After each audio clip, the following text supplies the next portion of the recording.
Welcome to High-Tech Heroes, a program which takes you behind the scenes of today's high-tech industries, where you can meet the people and examine the ideas creating tomorrow's technology. And now coming to you from the studios of Foothill College in Cable Access Los Altos, high atop the mountains overlooking Silicon Valley, here's your host, Sherwin Gooch. Hello, I'm Sherwin Gooch. Welcome to High-Tech Heroes. Our guest this week is a specialist in computer graphics who grew up in New York and India. He dabbled in many technologies as a youngster, including designing model aircraft, model rocketry, robotics, electronics, fireworks, and photography. At 15, he was seduced by computers and obtained a University of Buffalo account on a CDC 6400. Using Fortran, he wrote a program which output graphics on the line printer, and he's been hooked on computer graphics ever since. While earning a degree in physics from Hamilton College, he ran their computer center and, among other things, wrote a 3D perspective transform program which output on a plotter attached to an HP desk calculator. He became a systems programmer for Cornell University, where he received his master's degree in computer graphics, his thesis topic being parallel processing techniques for hidden surface removal. Out of school, he served first as Director of Software Development for Grinnell Systems, and then founded Cobra Graphics, which produced a 3D rendering toolkit for doing ray tracing on Unix workstations. He's now with Stardent Computer, where he's made possible a number of astounding things, some of which we'll see shortly. And so I'm happy to welcome a world-class rendering engineer, Michael Kaplan, to our program. Hello, Michael, and welcome to High-Tech Heroes. Hi, Sherwin. Thanks for having me on the show. Great. I'm glad you could make it, and glad we could do this show at all after the earthquake stopped the last one. So, I understand that you're going to show us some examples of ray tracing. That's right. And could you explain what ray tracing is? Well, basically, ray tracing is a simulation of geometric optics. And the idea is to follow light rays around an environment, a simulated environment, and simulate where they're bouncing off of objects and looking at the lights and so on. The major difference between ray tracing and what you would see in a direct simulation is that the light rays come from the eye and not from the light sources. Well, but the rays really do come from the light source, so you simulate that by pretending that... What we do is we back project rays from the eye through a simulated screen in front of the viewer. You have a screen, and then then go through a pixel in the screen. For each pixel or point on the screen, we trace a ray back into the environment until it hits an object. If it doesn't hit an object, then you just see the background. What happens when it does hit an object? When it hits an object, you then look around in the environment for the lights and see how the lights are affecting that object. And you could also, for example... So you trace the ray back to a light? You trace the ray back to a light. If it hits, say, something that's partially reflective, what happens? Well, then you would trace rays in the direction of the reflection, say the mirror reflection, and you might also trace rays in the direction of the light to see if they hit something else. So a ray might split and become two rays. And in some ray tracing programs currently operating, people split into thousands of rays in order to sample a whole bunch of different things in the environment. So it gets to be a very complex computation. Well, could we see some examples? Sure. Why don't we just... okay, let's see some examples now. HUD, could you roll the tape for us? So this is an example of a food processor model, which is ray traced, and you notice that there are shadows and reflections on the table. There are shadows on the table. This is a teapot modeled by about 50,000 triangles, and you can also notice the transparent spout and shadows and reflections. 50,000 triangles, right, in the database for the teapot. Here is a molecule showing inter-object shadowing. And multiple light sources. You can see the different highlights on the spheres. It looks like a model, a picture of a model. And here again, an example of lots of objects, different polygons form the floor. It's not a textured floor, it's actually different polygons. Now some of those are reflecting. I can see reflections in the floor and in the That's right. spheres. So now this is a Ford design model of car of the future, and again has about 40 to 50,000 polygons in it, and we have a simulated texture for the columns and for the base that the car is sitting on. It looks like there's it looks like it's sitting on a wet surface. On a wet showroom marble floor and grease somewhere, and so this is all synthetic imagery. Very impressive. So this was done, I guess, a lot of the things you're doing were done on the computer. Is it an Ardent computer or a Stardent computer? It's now a Stardent computer. Okay. It used to be an Ardent Titan computer, and now it's called a Stardent Titan computer. I noticed that the companies merged. It made the front page of EE Times. That's right. Stellar and Ardent are now merged into a single company. So could you explain the architecture of the machine? Sure. Let me show you a diagram here. It's a simple diagram of the architecture. The Titan is a... Can I borrow your pen? Okay. The Titan is a what's called a graphic supercomputer. And the idea is that we provide very high computational capabilities with 1, 2, 3, or 4 main processors, a very high-speed system bus interconnecting them with a highly interleaved memory, and then a very high-performance graphics engine for doing real-time three-dimensional graphics. And so each of these processors has many of the capabilities of the processors that you would find in a large supercomputer. It has what's called a vector processor, and also the memory is highly interleaved as it would be on a So now you tell me that this sort of back-end processor for this thing, or front-end, I don't know which, is about equivalent to 1/8 of a Cray 1? That's about right. If you put 4 processors into a fully functional machine, you would have about somewhere between 1/2 and actually 2/3 of a Cray 1 performance. That's quite an incredible piece of engineering right there to be able to build something. And this bus here, for example, has a 256 megabyte per second bandwidth.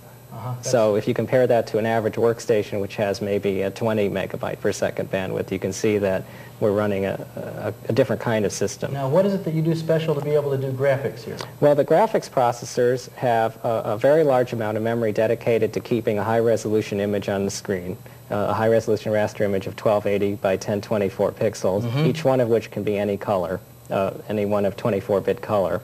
And the pixel and polygon processors allow you to do what's called Garot-shaded, Z-buffered hidden surface in real time. And what that means simply is that you can put up polygonal surfaces and have them rotate around in space in real time, and the surfaces that are in back of other ones will be obscured, and you'll see the appearance of realistic shading. So we do a lot of this rendering, we do in hardware, so that you can do it in real time. And this actually has a buffer that has... So you don't just store things in a two-dimensional, you have a three-dimensional data structure. That's right. It has a two-dimensional points for X and Y on the screen, but it also has what's called a Z value, which indicates the relative depth of the points in space. Right. And you also have, I believe, you have channel A and, well, this is just an input-output subsystem here. These are two different The other thing I channels. wanted to cover was you have 2 buffers, though, for your output buffer. That's correct. We have what's called the front buffer and the back buffer. And so what happens is, while you're viewing one buffer on the screen, the other buffer is being drawn into.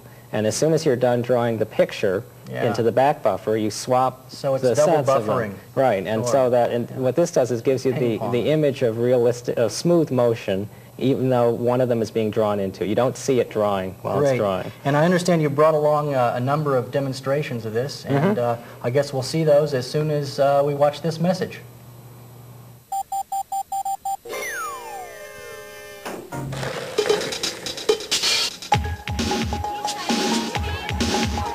You got a young body and a strong heart, got life ahead.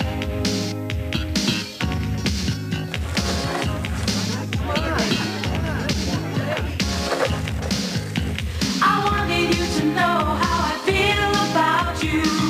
That's why I said, be smart, don't start. Be smart, don't start.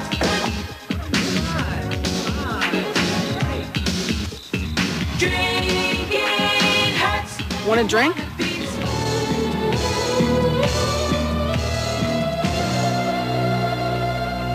No thanks. Don't start. Be smart. Don't start.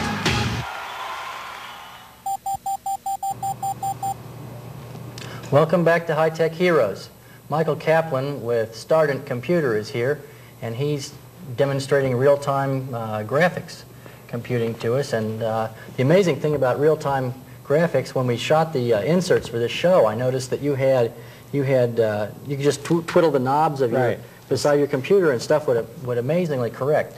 Picture of the space shuttle, you'd like change the orientation of the space shuttle, and smoke streams that were going through the simulated wind tunnel would automatically correct, and that used to be the kind of thing that would take weeks to compute just one run. That's right. Not only are we doing the graphic display in real time, which itself takes a lot of computation, but we're also computing the simulated reality in real time. We're doing the smoke tracing or the wind tunnel calculations as you watch them, and that's the difference between the kind of machine that Starden builds and a more standard workstation. I find that absolutely amazing because it's so much computing being done so quickly, and I can vouch for the fact that it's really done in real time. Although I'm sorry we couldn't bring in the machine and show it here.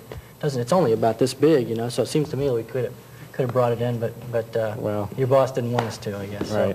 So, anyway, let's see some examples then of real time. What do you call this? Real time animation, right? So this is done in real time. Interactive computing. So HUD, can we roll that tape? So this is an example of a 4-dimensional to 3-dimensional projection, and what you're seeing is it's a cube, a 4-dimensional cube rotating. Amazing. It makes it possible to make a game like Cubert, only 4-dimensional Cubert. So the kids of the future will be able to navigate 4 space and won't have any questions about relativity and 4 dimensions. There it is. That's right. So as the cube rotates in 4 space, you see its 3-space representation, and you notice that parts of the object are moving through each other, which a real 3D object couldn't do. So here you can visualize something that isn't possible. Now this is a L-shaped membrane, a simulation of vibration, and kind of like a rubber bed, or like a drum head. So these are really this would be a drum head making weird Bessel functions. Right, Bessel functions are used to calculate the results, and what you're seeing is interaction with the corners and with the notch in the L. All in real time. All in real time, and that's all affecting the results of the calculation. And you'll notice on the right-hand side there's a control panel that's being used. This is a simulation of a flag blowing in simulated wind, and you'll notice we can look at the flag from different angles. What are the different colors on the flag? The colors represent the velocity of the point in X, Y, and Z direction. So red is X and green is Y. Now what we've done is release the top of the flag, and now I think we're going to release the bottom of the flag. It fell off. And it'll just fly off the handle, so to speak. If the Bush Amendment to the Constitution was passed, would it be legal to show this video if that were an American flag? Only if it didn't have an American flag on it. So now this is a simulation of a helicopter, turbulence around a helicopter blade, and what we're doing is playing back the results of some previously computed turbulence simulation. So the little screw thing, corkscrew on the back of it is really the tail rotor? That's right, and the one on the top is the top rotor. Also the colors represent the stress on the body of the helicopter caused by the airflow. Okay. And now this is a space shuttle in a simulated wind tunnel, and we can look at the shuttle from different angles, and the colors again represent stress or fluid flow on the surface. So the red is higher pressure, is that right? Red is higher pressure, and green and blue are lower. But what we're going to do here, notice this is, you can look at different representations, the wireframe or solid representation.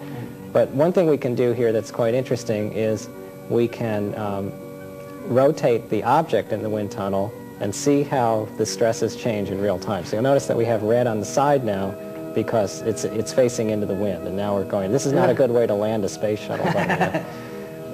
Come down like a rock. That's right. So this is a good example of why you don't want to do that. Now, another thing we can do is we can project simulated smoke trails in this simulated wind tunnel, and I think we're going to do that right now.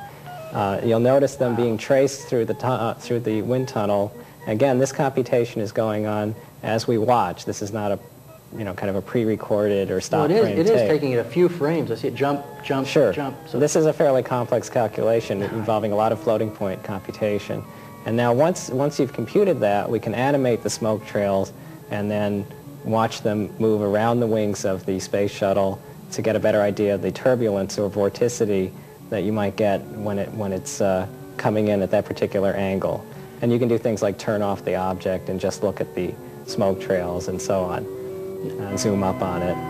It's nice to note, I gather that most of these were made for real customers with real problems, and it That's wasn't right. a matter of All of our demonstration fake programs demonstrations. were done to illustrate actual use of the machine. This was actually done by a consultant from NASA Ames. His name is Jeff Cordova, who came in and wrote this program using our graphics and his methods for computing the stress on the plane, Extremely impressive. the fluid dynamics. Well, so I understand the next set that you have are called image processing examples. That's what right. does that mean? Well, we've seen a lot of examples here of doing three-dimensional animation where you have surfaces, three-dimensional surfaces moving around and things happening to them. But we also can do a lot of interesting things with two-dimensional and three-dimensional pixel data or voxel data. So in 2 dimensions, pixel data is just like a picture. You just have samples of Right. points in X and Y. But in voxel data, you have samples in 3 dimensions. You have X, Y, and Z, and at each point in the X, Y, and Z space at some resolution, you have a piece of data, like a grayscale value. Like a surface or a... Well, actually, a density cloud, for example, would be a Okay. good example. Now, this kind of data frequently comes out of CAT scanners or out of NMR scanners and medical imagery. So you can slice through someone's body at different locations, get a bunch of samples in the plane, and then move through them in real time. So some of these examples show how we can combine we can do two-dimensional image processing, we can do interactive three-dimensional graphics, and also surfaces. So let's take a look at these examples. All right. So once again, the director he's got the tape ready. Now this is an example of a human torso, and we're doing three-dimensional graphics to show you the surfaces, but we're also now going to move a slicing plane in real time through three-dimensional data. This is actual data from a CAT scan of some person, and as we move through it, we can slice this data at all sorts of, we're now moving the slicing plane in a different angle. This is something that is extremely computationally expensive to do, just to create the display of this nature. And you can see, I think those are lungs, and you can see the heart That's very as we impressive. move through it. In fact, we want to have someone on to show something like this from another startup around here called Resonex. It does magnetic resonance imaging, and the data looks very similar. But, And now you see we have the surface in there, and there's the lungs, the surface of the lungs being highlighted in blue. And so you have three-dimensional surface display and three-dimensional voxel display going on at the same time. And this is very, very computational intensive. Now here's the Bay Area. I think this is a Central. satellite. That's right, Disasterville here. And this is a satellite photo.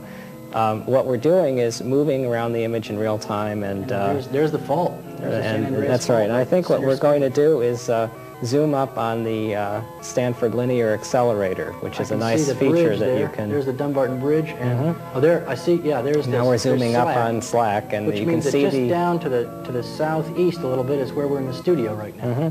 You can see the accelerator actually in the satellite photo. That's the longest building in the world. Now this kind of image processing, again, is being done in the same vector processors which we use to do the 3D graphics or the three-dimensional voxel processing or the fluid flow computations. So can you do other types of image processing? Sure, you can rotate images, you can do Fourier transforms, which is extract the frequency components of the image. This is what we're doing here. How long does it take to do that FFT? This is a real-time 256 squared FFT in double precision complex. And it seems to take just one frame It time. takes, yeah, you're watching it. It actually takes about probably a 1/15 to a 1/10 of a second to produce so that sample 60 there. or 100 milliseconds. You'll notice as you go in areas of higher complexity, you see the higher frequencies off Yes. in the spectrum. So you're really looking You at can see kind the of directionality too. a spectrum analyzer running in real time on the two-dimensional image. You can do low pass and high pass kinds of things, and Filters and Filters, convolutions peaking. and so on. amazing, absolutely amazing, all in real time. So, and see, I guess the other thing that you can do is if you have non-real time, you can do even more amazing things with this machine. Right. What I worked on at Stardent was a package called DORE, Dynamic Object Rendering Environment. And it's a general graphics package for three-dimensional display that not only lets you do real-time graphics, and all of the examples that you saw here, except for the San Francisco image, were done using the DORE package as the interface, 3D interface. It also lets you do high-quality animation, one frame at a time. If you're willing to spend more time, you can render or image each frame, take a little longer, say 10 seconds a frame or a minute per frame, and then you can put those frames together into what's called a stop frame animation. the way traditional computer animation is done. So that's what I would call time-lapse photography, or you compute for a while, take one frame, right, and store it off onto tape, take another frame, store it off onto tape. And so what we're going to see now are examples of this kind of stop frame animation done with the same package that you use to do the real-time modeling. Great. Well, let's see it. Okay. And once again, oh, here we go. Now this is chaotic motion in fluid dynamics. It's a program written by Basil Nichols at Arizona State University, and this is kind of relevant in the area of chaos theory. It looks like the top of a magnetic stirrer, except that you turn up the amplitude so that there it looks like the real liquid, but when you turn up the kind of a blender with two rotating blades in it. And that really is the sort of thing that's simulating. Now this is an example of an airplane wing simulation, and what you're seeing is the air pressure. Now that... You can see it's stalling right now. Right, that's a stall, and this is really an example of the Bernoulli principle. Lift is generated because of the closeness of the lines above. When you stall an aircraft, it really feels like it tears away at the front of the wing, and I didn't realize that it really does. It really does. You really see it's the front of the wing where the lift falls off first. Right, Bang, and then you get those little turbulent bubbles. And everything shakes all over. And this is completely done as a simulation. This is the docking of one molecule into another, and it's done using some DORE to do the rendering and the biodesign software to do the simulation. And the reason that the atoms are jiggling around is due to thermal pressures, essentially Brownian motion. Also, you're simulating that also. This is an actual molecular simulation done with physics. The physics was really done here.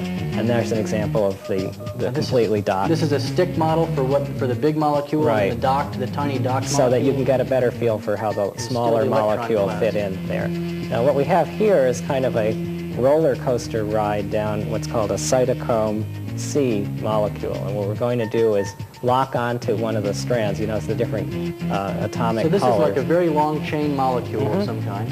And we're going cytochrome C. to lock in on one of the strands, and then we're going to show you what it would look like to be on a roller coaster car on the molecule. So and what are the spheres standing off by themselves? Those are some other, I'm not sure. I think there's some other sort of disattached atoms. Or atoms. Yeah, I'm not and the colors signify, what are the... atom type, I believe. Wow.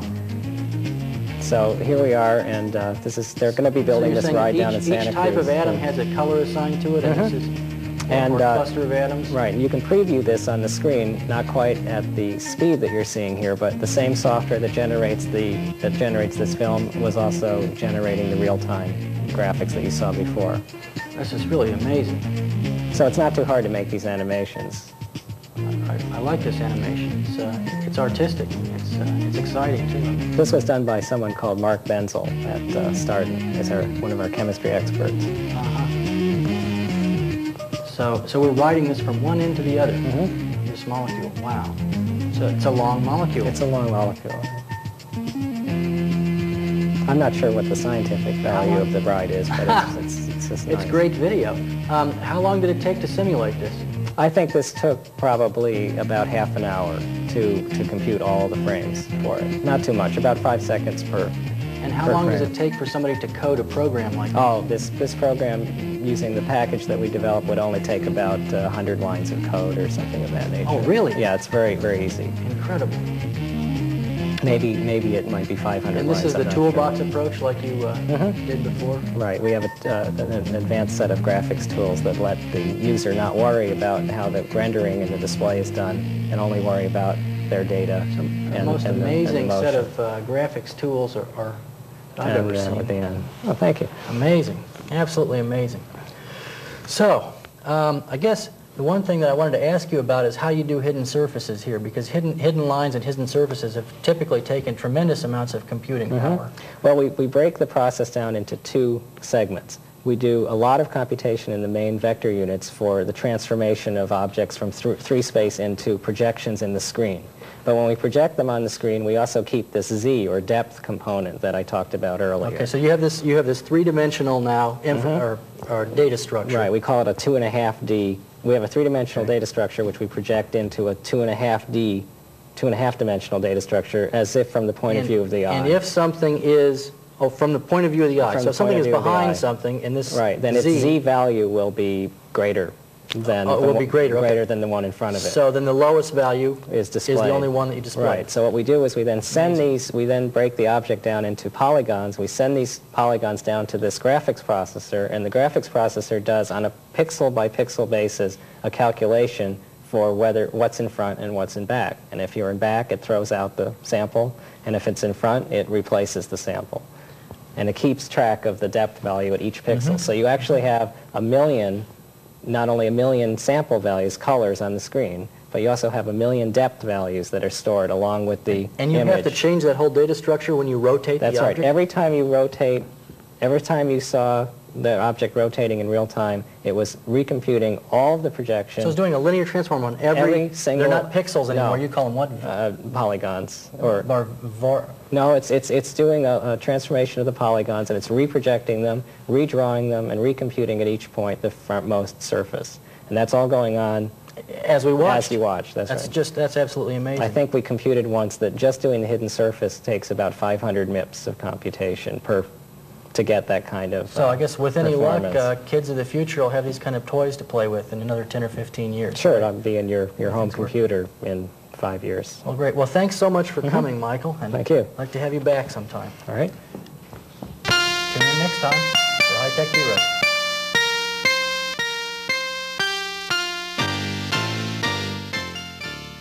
Thank you for joining us this week for High Tech Heroes.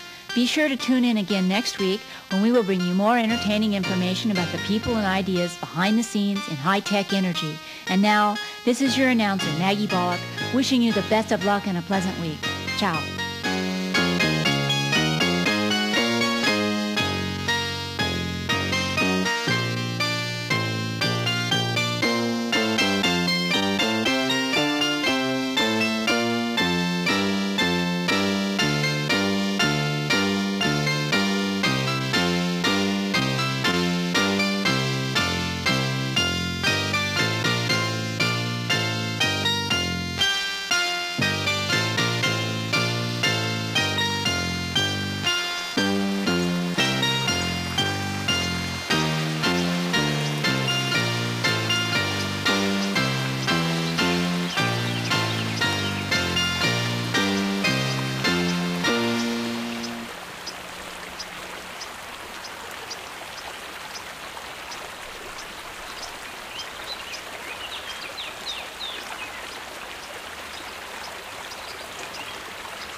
This episode of High Tech Heroes has been made possible in part by grants from Supersoft Incorporated, Sunnyvale, California, Kinetic Microscience, San Jose, California, Cybernetic Arts, Sunnyvale, California, and Big D Closeouts, Sunnyvale, California.